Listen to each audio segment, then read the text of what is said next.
Part 1. Complete this text.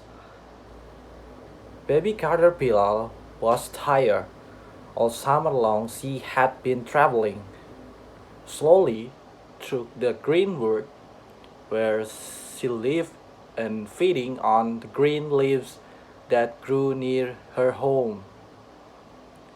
Now autumn had come and Mother Nature had given a holiday to the leaves who put on their new dress of red and gold and played tag with the breezes. Baby Caterpillar wanted to play too, but could not run so fast as the happy little leaves, and she grew very tired and thought that she would take a nap. So she found a cozy place among the branches of a grapevine and made herself a soft, silky blanket. Then she rolled herself away within it, and then in her quiet little cradle went to sleep. One night, late in the fall, Jack Frost came over the hill, his pipe, the cradle swinging to and fro, and began to play roughly with it, for he is rugged little fellow, and touches everything that comes in his way. But the warm blanket hid the little sleeper so that Jack could not find her.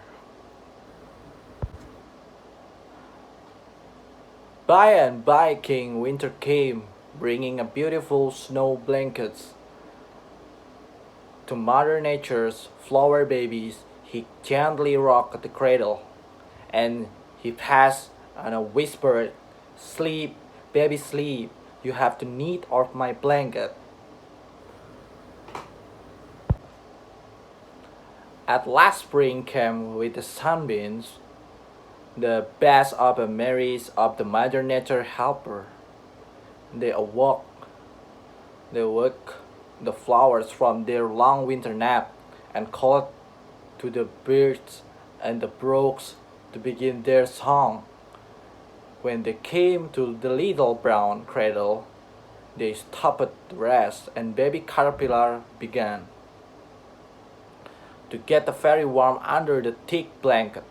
She woke up and stretched herself, and her cradle broke, and she came out to greet the spring. But what a change!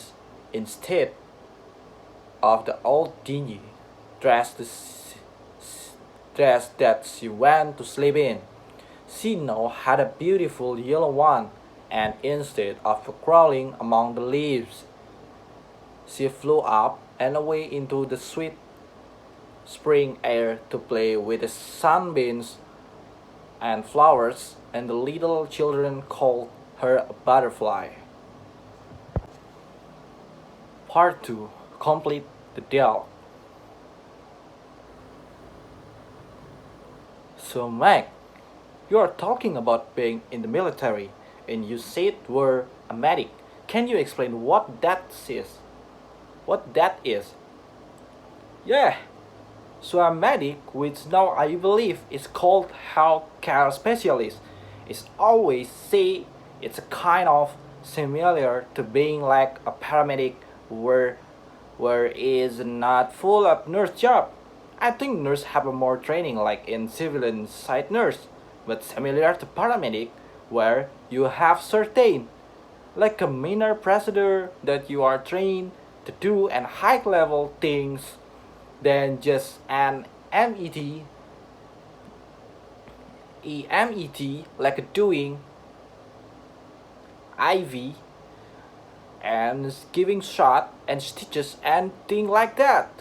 And you're trained because the military, you're specially trained for emergency situations and how to treat someone who has maybe some serious life-threatening wounds. So that is medic.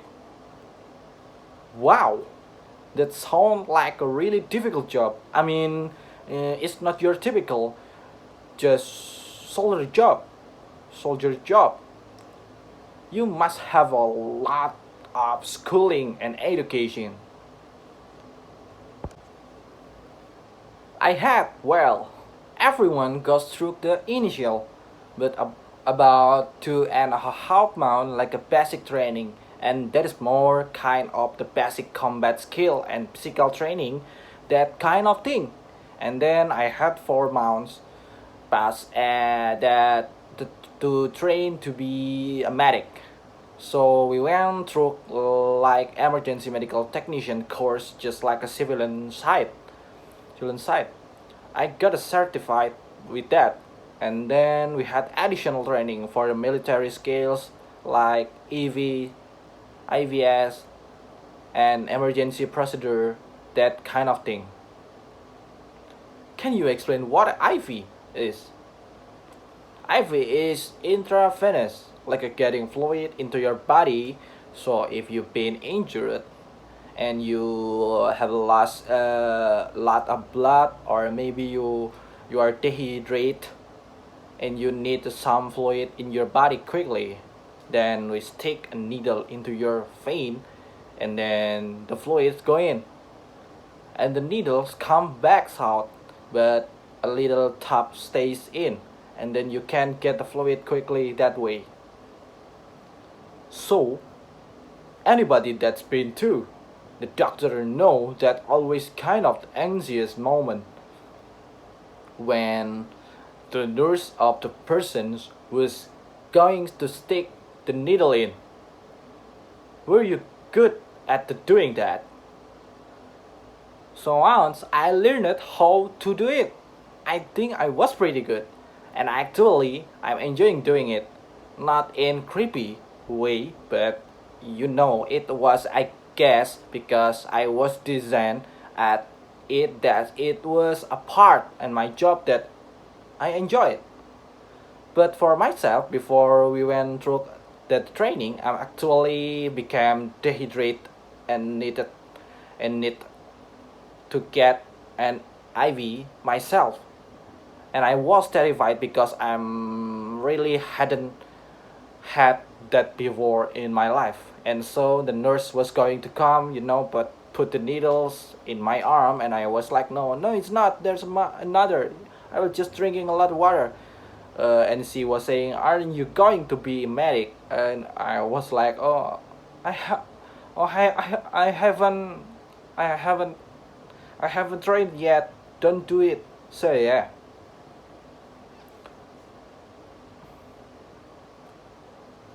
Oh, that's cool.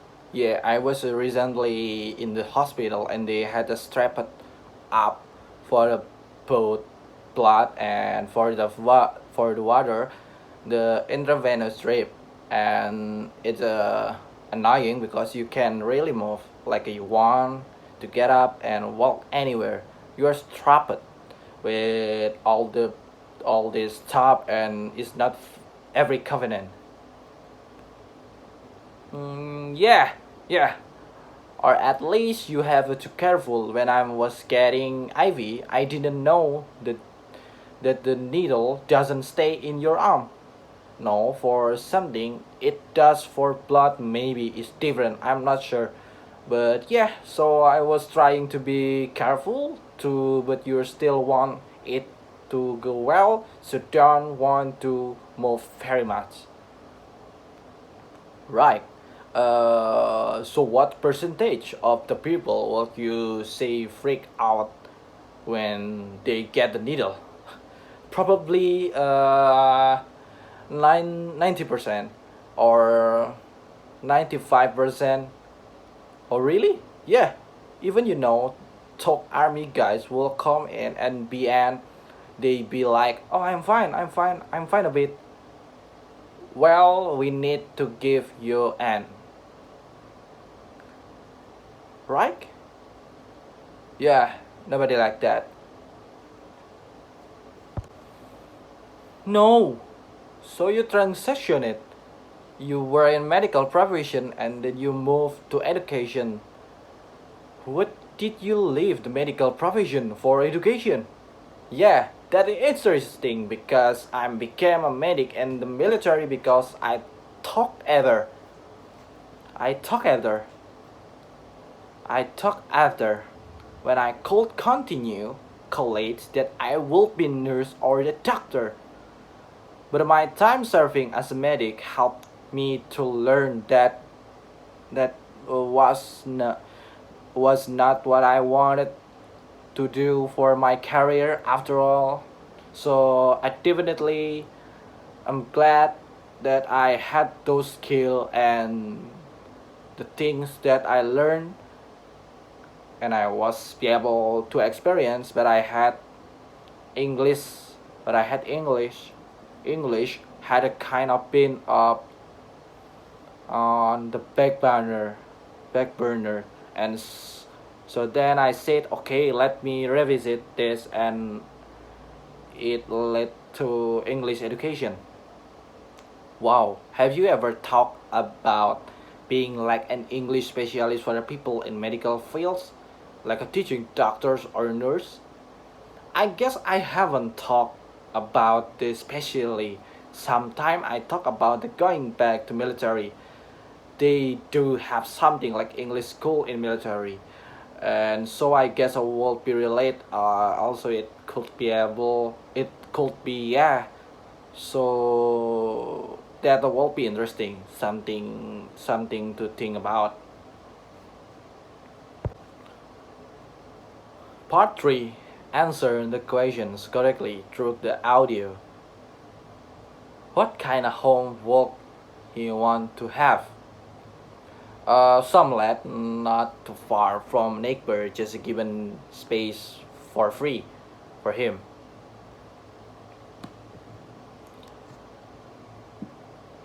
Number 2. What would he like to live near? His like close lake and trees for heal himself. Number 3. What do they talk about? About set his dream homes and give him a good vibes for him set someday. Number 4. What does he want his ideal house? He want a big mansion, but have a big bedroom and a two garage is better. But he said for the future he's going to marry it. He want to his wife decorate some room for himself. It just for him, which has a small table and bookshelf. Number 5. Retail. That's conversation with your own word, giving the detailed informations. This conversation is about Mark who wants to have an ideal house that is bit far from his neighbor and has a space for himself, and he want his dream house to be not far from the trees and lakes, basically in the American area, like a wild but not wild. So actually he wants to have a house that is not too big, but he also wants a house with fairly but large bedroom and two garage.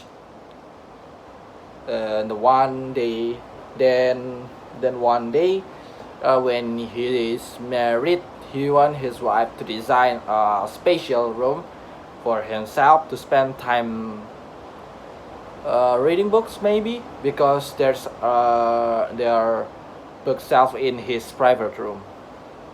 Thank you.